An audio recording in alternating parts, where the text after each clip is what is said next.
Welcome to Blizzard Fire. We hope this video helps fire up your solution. You start by making sure the headphones have enough charge. Plug them in and watch the LED. Once powered, press and hold the Power/Bluetooth button to enter pairing mode. Hold until the indicator flashes. You should install the Logitech app now.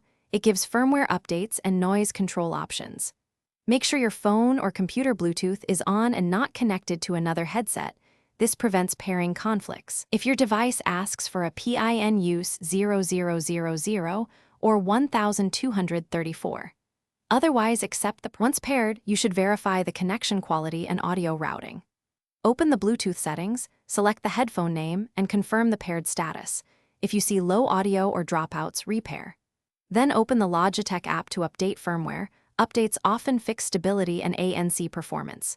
In the app, choose active noise cancellation or transparency mode and tune the EQ to your taste. If you need two simultaneous sources, enable multipoint in settings. Make sure call audio versus media routing is assigned correctly before testing. You now focus on real-world use. Put the headphones on and adjust the ear cups so they seal comfortably. A good seal improves ANC dramatically. Test with music and a phone call. Check mic level and side tone to ensure clear speech.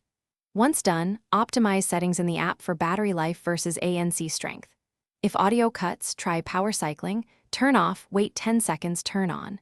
If problems persist, repair, reinstall the app, or perform a factory reset. These steps usually resolve firmware or Bluetooth conflicts.